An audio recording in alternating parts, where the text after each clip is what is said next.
So Cleveland is one of those mid-sized cities to where it's not quite comparable to the big cities that are located throughout the United States, but it's not a super small city to where it's super easy to get to some of the different spots. So if you're living in the area, you're probably gonna have to pick either south, west, or east to decide on where you wanna live. And in today's video, we are going to be going over specifically the west side and what it has to offer and what you can expect when you're living there.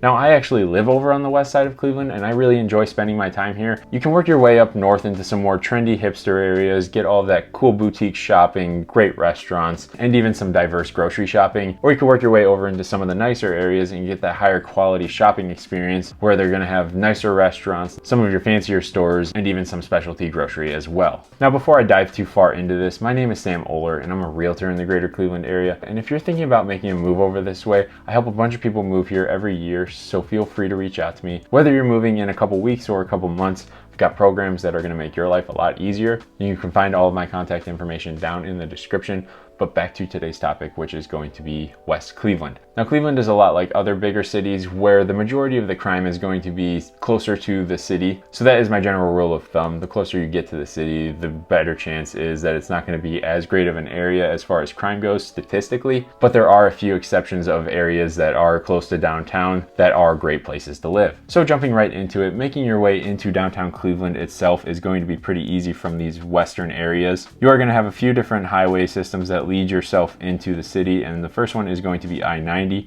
and that one runs east and west, and then 480 kind of runs northeast over this way, so and works its way up around the city. So that's another good option to get into downtown pretty quickly as well. And depending on where you live, if you are closer into this area, you are not even going to need to get onto the highway to get into downtown. There is an access road that isn't a highway, and it makes it super easy for the people who are commuting from this area. Now, if you're wanting to get into the Cleveland area within, I'd say, a 30-minute range, I would shoot to probably not go further than Avon Lake.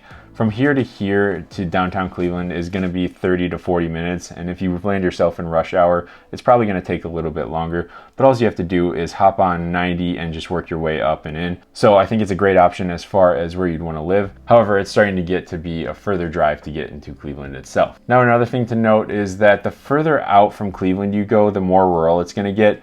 So over in these areas that are like Avon Lake, Elyria, Grafton, Valley City, Strongsville is pretty populated, but you can kind of tell based on the green what's more rural and what's not. So over in these rural areas that are more green, you're probably not going to have a ton of shopping to choose from.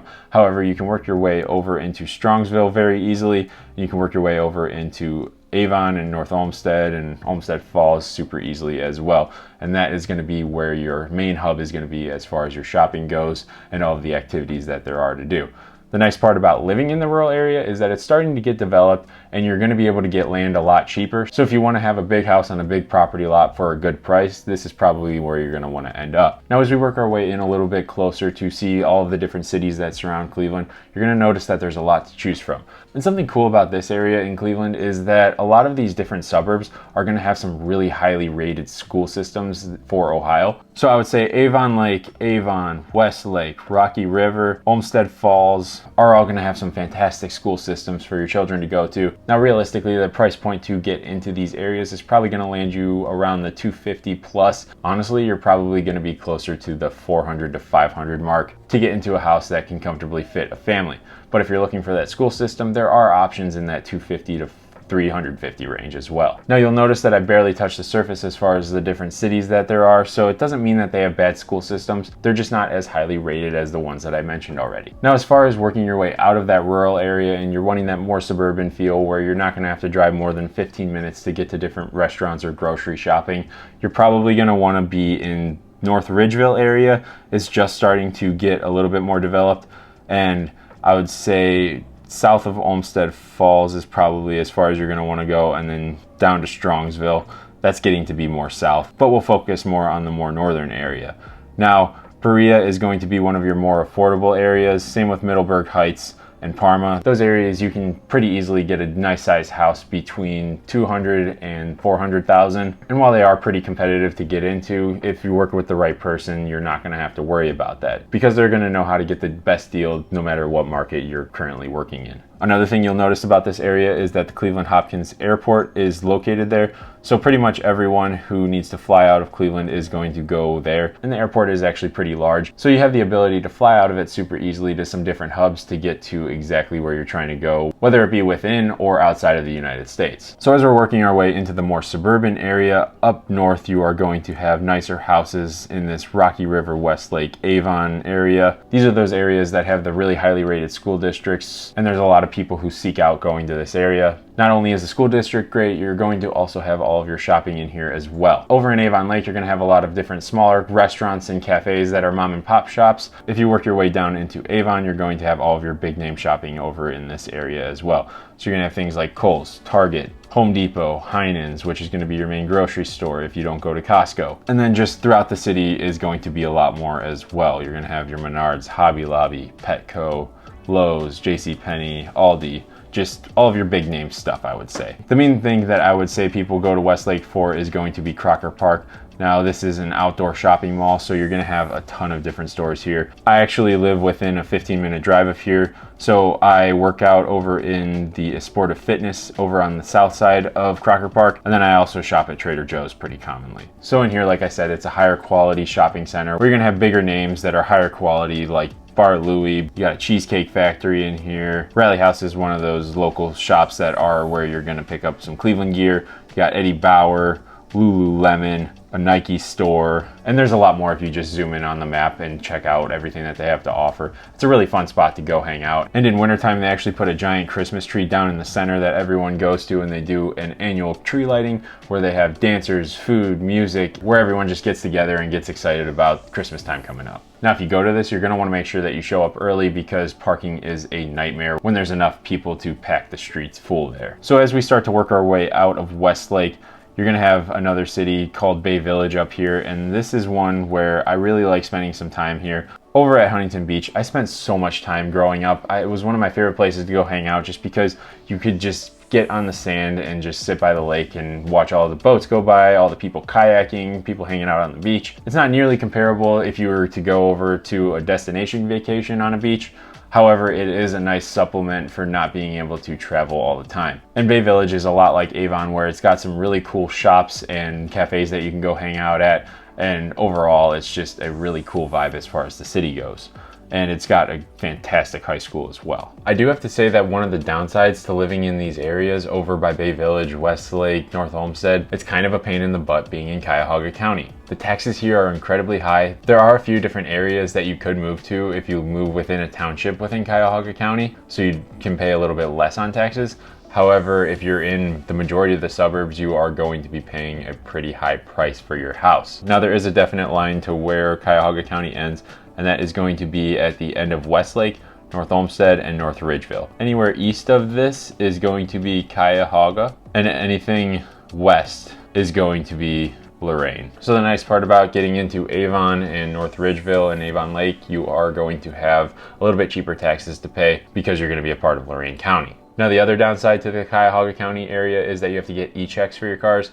Now, it's not a huge deal, but to me personally, I like modifying my cars from the factory settings, so it kind of impacts my ability to modify the cars and still have them registered legally within Cuyahoga County itself. So I talked about Avon Lake, Rocky River, Westlake, all those nicer areas, and they're great suburban spots to live. And I also touched a little bit more on the suburban areas that are more affordable, like Middleburg, Berea, and Parma. But now we're gonna move into a more urban setting, which is going to be Lakewood, Ohio, and closer to downtown, where we're going to get into Tremont and Ohio City. Now, over in Lakewood, it's kind of a hipster setting in my opinion, where there's a lot of trendy things that are going on here. You've got a lot of cool boutique shops and nice cafes to go hang out at. And this area is incredibly walkable with everything that is available to the residents who are here.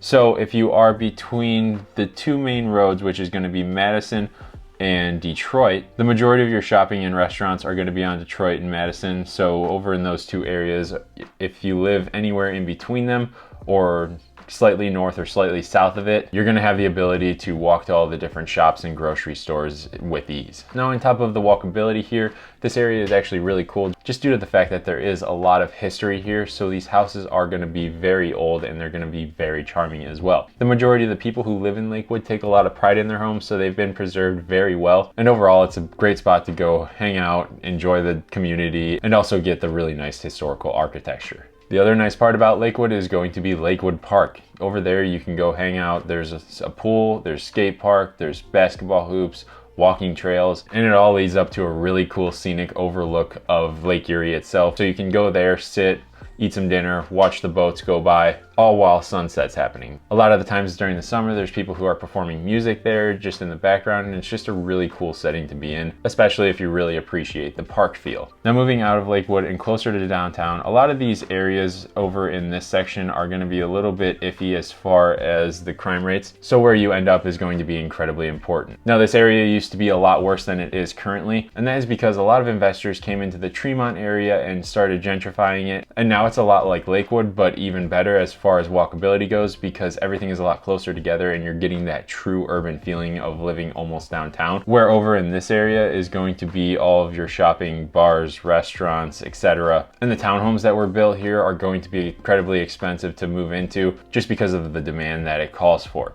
So the nice part about what happened in Tremont is that it started to spread out into some of the different areas. Right now, Ohio City is getting the majority of the benefit of the gentrification of Tremont. So people who can't afford Tremont are going to Ohio City, and it's just essentially making the community a stronger place and a safer place to live. And it's also starting to work its way down into this Clark-Fulton area, but it's not quite there yet. I am seeing a lot of really old beat up houses getting renovated to almost brand new, with new people moving into this area as well, just because they want to be close to that Tremont atmosphere. So I think it might be a decent spot to invest in over the years, but right now it's not quite where you are going to want to be if you want to be living that urban feeling. You are going to have to drive to that Tremont or Ohio City area. Now, as far as Detroit Shoreway goes, I think it's an important place to look because a lot of these houses that are getting renovated over here, they're going upwards of 500 to $1 million, depending on the location. So this area is getting heavily gentrified as well, just due to the fact that it's got very close proximity to Edgewater Park, which is going to be a little bit north of there. And over at Edgewater Park, it's a lot like Huntington Beach, but with a less suburban feel. Up there, you're going to have your walking paths and the beach access to hang out on Lake Erie. You also get a view of downtown from the beach, but outside of it, you're going to have some shops and restaurants and cafes that you can go hang out at as well. And then as you start to work your way closer to Lakewood and the different suburbs that surround Cleveland, you're going to have a lot less crime, and it's just going to get better and better until it eventually turns into the suburb. Now, the Edgewater, Ohio City, Tremont areas are about as close to downtown as you can get without actually being downtown itself. So that is kind of where I draw the line as far as not being in the city living. And if you're thinking about moving to the west side, definitely reach out to me. I know it pretty well, so I am going to be able to describe the different areas to you, and I hope this video helped clear it up a little bit as far as what you're going to find where. But overall, I spent a ton of time over in these areas, and I really like everything that it has to offer, especially in the suburbs on the west side. Just the quality of the school systems mixed with the quality of the communities. It's just something that you're not really going to find anywhere else in the greater Cleveland area, unless you go south, I would say. South is going to be the closest setup, but that's more suburban and rural. You're not going to have any urban living over on that side of town. And me personally, I don't spend any time over on the east side just due to the fact that it takes about 45 minutes for me to get there. And there's not really anything that I can experience in the east side that I can't already get on the west side, besides the different museums and local attractions that are there. But even those are worth the 45-minute drive to go hang out at for one day and then work your way back over and spend the rest of your time over in the suburbs on the west side. So if you're starting to think of moving to the Cleveland area, like I said, all of my contact information is down in the description. And if you find yourself down there trying to get a hold of me or going to some of my other social media, before you go, make sure you click that like button and subscribe, because it's going to keep you up to date with everything that goes on in the greater Cleveland area. And I try to give you a pretty accurate description as far as what it's like to live here, some of the pros, some of the cons, and what you can expect if you are deciding to potentially move to the area. But with all that being said, I'm going to leave the video there. I'll catch you in the next one.